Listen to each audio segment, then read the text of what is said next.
সেদিনের সকালটি শুরু হয়েছিল অদ্ভুত এক প্রাকৃতিক সুন্দর দৃশ্য দিয়ে। চোখ মেলেই দেখি পাহাড়গুলোতে পুরো বরফে ঢাকা, আর তার উপর পড়েছে সূর্যের আলো। কি সুন্দরই না লাগছিল। আর সেই পাহাড়ের ছায়াতে পুরো শহর ছিল ছায়ার মধ্যে। নমস্কার বন্ধুরা, আপনাদের স্বাগত আমাদের চ্যানেলের আরেকটি ব্লগে। আজ 9 মার্চ রবিবার। আজকে মানালিতে আমাদের দ্বিতীয় দিন। অনেক কিছু প্ল্যান করা আছে আজকের দিনে, সেই ভাবতে ভাবতেই বিছানা থেকে উঠে পড়ি। উঠে সোজা গিয়ে এক কাপ গরম কফি বানিয়ে চলে যাই বারান্দাটিতে এই দৃশ্য অনুভব করতে। এটা যা অনুভব করেছি হয়তো কিছুই আপনাদের বোঝাতে পারবো না, কিন্তু ছিল বেশ বেজায়।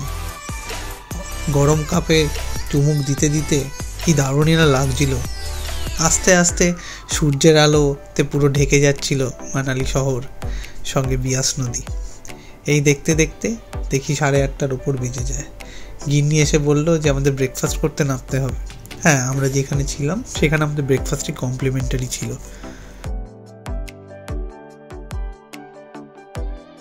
এরকম দৃশ্য দেখতে দেখতে শুধু ইচ্ছে করছিল যে এইখানেই যেন থেকে যেতে পারি, কিন্তু সেটা তো আর হওয়ার নয়।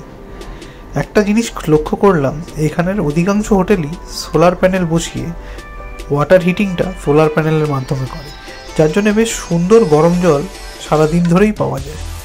গিজারের ওপর আর নির্ভর করতে হয় না। হোটেলের ব্রেকফাস্টটি ছিল খুব ফিলিং। অনেক অপশন ছিল, ভেজ স্যান্ডউইচ, পুরি সবজি, পরাঠা আর জিরা আলু paratha, omelette, boiled eggs, coffee. এইভাবেই ব্রেকফাস্ট সারতে সারতে নিজেদের মধ্যে গল্প করতে করতে সেদিনের মতো ঘোরার প্ল্যানটা সাজিয়ে ফেলেছিলাম নিজেদের মাথায়। সেদিন অবশ্যই একটা খুব গুরুত্বপূর্ণ দিন ছিল, মাঝে আর 2 দিন বাকি ছিল আমাদের মানালিতে আজকের দিনটি ছাড়া। তো সেই জন্য আমরা সেদিন ডিসাইড করলাম যে আমরা যাব নাগার অর্থাৎ নাগার ক্যাসেল। আর সেই হিসেবেই আমরা চটপট করে ব্রেকফাস্ট সেরে রুমে গিয়ে রেডি হয়ে বেরিয়ে পড়লাম সেদিনের মতো।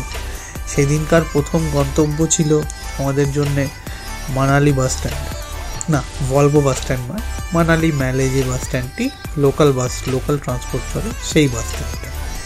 সেই জন্য নিজেদের পায়ে হেঁটে শুরু করলাম মানালি ম্যালের বাস স্ট্যান্ডের দিকে হেঁটে চললাম। আমাদের হোটেল থেকে মানালি বাস স্ট্যান্ডটি ছিল 800-850 মিটারের মতন। হেঁটে হেঁটে হেঁটে হেঁটে একটু উঁচু রাস্তা দিয়ে উঠেই যেই পৌঁছলাম বাস স্ট্যান্ডে, একটু জিজ্ঞেস করতেই বুঝে গেলাম কোন বাসটি যাবে নাগগার। আসলে আগের দিন যখন আমরা ঘুরতে এসেছিলাম তখন আমাদের অনেকেই অ্যাপ্রোচ করেছিল এই ট্যুর অপারেটর বা ট্যাক্সি ড্রাইভাররা, যে নিয়ে যাবো নাগগার, 1500 টাকা লাগবে। আমরা ভাবলাম এমনি তো যাবোই ট্যুরে করে, একবার বাসে গিয়ে দেখি না কেমনই লাগে। তখন 12টা বাজেছে সবে, আর আমরা এগিয়ে পড়েছি মানালির লোকাল বাসে বসে নাগগারের দিকে। নাগগার মানালির থেকে 21 কিলোমিটার দূর।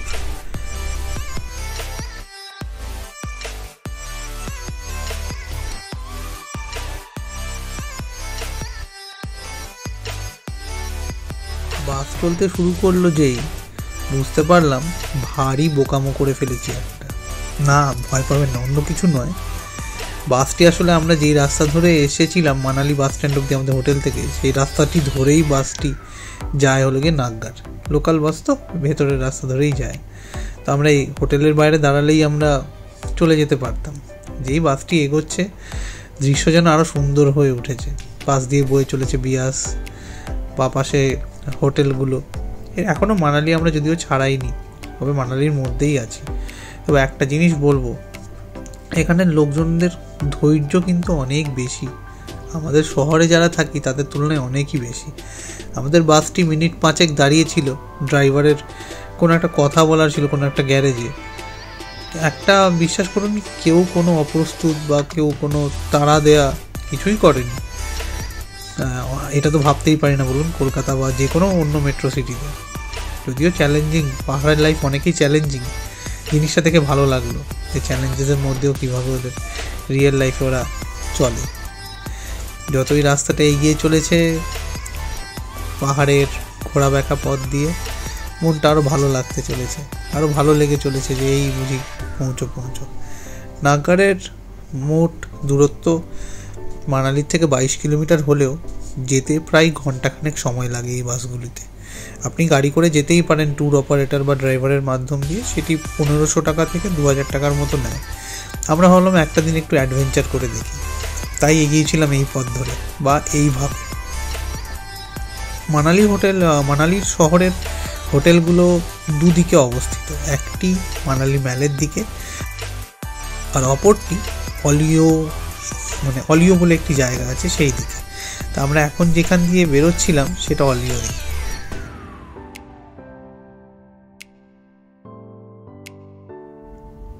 মানালি শহর পেরিয়ে যতই এগিয়ে চলেছি নাগগারের দিকে, চোখে পড়ছে একের পর এক বসতি, যেখানে প্রতিটি বাড়িতেই আছে আপেলের বাগান।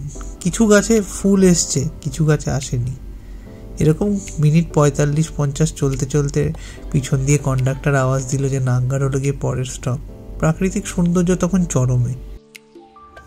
নাগগার তখন ঢুকবো করছি, হঠাৎ ডান দিকে চোখ গেল, দেখলাম একটা হট এয়ার বেলুন বিয়াস নদীর ধার দিয়ে উঠছে।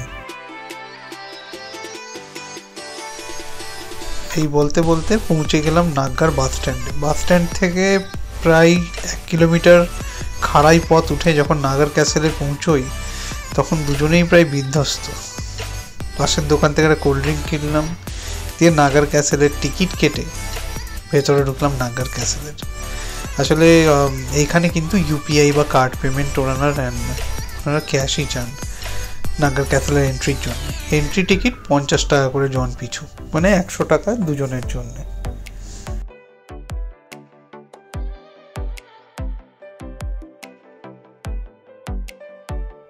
নাগগার ক্যাসেলটি বানিয়েছিলেন রাজা সিদ সিং, কুল্লুর রাজা ছিলেন উনি, 1460 সাল নাগাদ।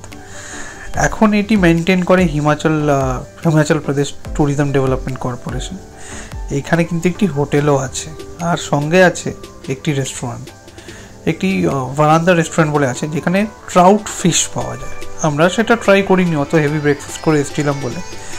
শুনেছি ওই ফিশটা নাকি খুব টেস্টি আর খুব ফ্রেশলি বানানো হয়। আপনারা যদি আসেন আপনারা ট্রাই করতে পারেন।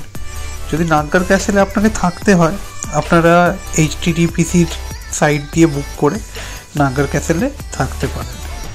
এইখানে অনেক সিনেমার শুটিংও হয়েছে, এর সাথে উল্লেখযোগ্যভাবে ব্যাংয়ের শুটিং হয়েছে। আর এটি পুরো উডেন আর্কিটেকচার। আমরা দেখে শুধু স্টান্ট ছিলাম যে এত সুন্দরভাবে মেনটেন করা হয়। আর বিশ্বাস করুন খুব পরিষ্কার, আমরা কোনো নোংরা পাইনি। এত ট্যুরিস্ট যায় কিন্তু ক্যাসেলের ভেতরটা কিন্তু যথেষ্ট পরিষ্কার।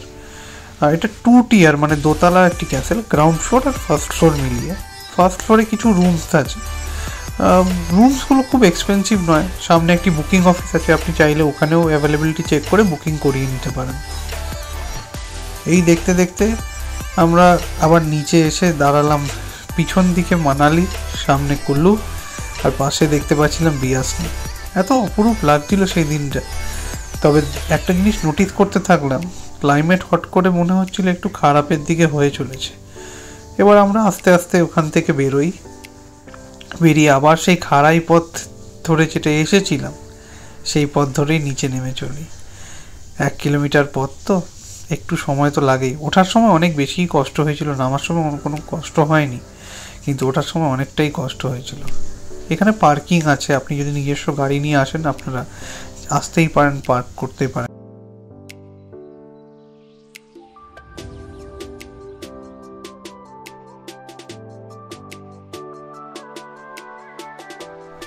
আর কি, নাগগারে অবশ্য আরেকটি জায়গাও ছিল, একটি আর্ট গ্যালারি ছিল স্যার নিকোলাসের।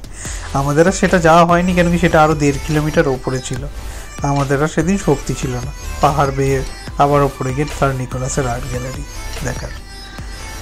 সেই দেখতে দেখতে আরেকটি বাস ধরলাম, সেই লোকাল বাস, যেই পথে গেছিলাম সেই পথেই ফিরলাম। আপনারা বিশ্বাস করবেন না, সব থেকে বড় কথা সেটা হল কি ভাড়াটি। আমরা ধরুন এয়ারপোর্ট থেকে হাওড়া যেতে মনে হয় 60 না 70 টাকা নেয় এসি বাসে।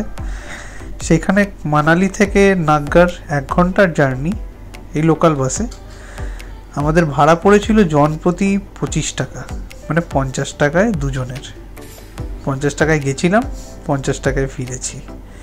আর যতই যাচ্ছি রাস্তা ধরে, রাস্তাটা যেন আরও সুন্দর হয়ে যাচ্ছে। কত জায়গায় না দেখলাম সেদিন, জাগাত সুখ বলে একটা জায়গা দেখলাম। হ্যাঁ নিশ্চয়ই, নামেই বটে, জগতের সুখ ওখানেই আছে, এত সুন্দর পাহাড়ের মধ্যে যারা থাকে বলুন।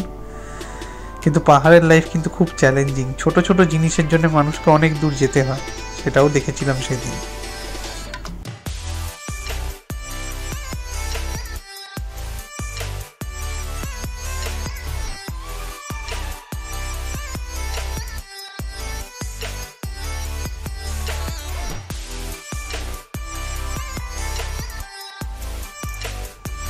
এই দেখতে দেখতেই কখন ফেরার সময় হয়ে গেল, আর বিকেল নামতে নামতেই আমরা ফিরে আসছি আবার মানালির দিকে। অনেক কটা বড় বড় রিসর্ট দেখলাম এই রাস্তায়। আবার যেদিন মানালি আসবো তখন নয় এরকম কোনো একটা রিসর্টে থেকে দেখব। বিকেলে ফিরে খুবই টায়ার্ড লাগছিল, খুব একটা বেশি বেরোনো হয়নি, তাই হোটেলের আশেপাশেই ছিলাম। আপনাদের যদি ভিডিওটি ভালো লাগে প্লিজ লাইক, শেয়ার, সাবস্ক্রাইব করবেন, আর ভালো থাকবেন। আবার পরের ভিডিওতে নিশ্চয়ই দেখা হচ্ছে। Thank you for your support. সবাই ভালো থাকুন, আবার কথা হবে।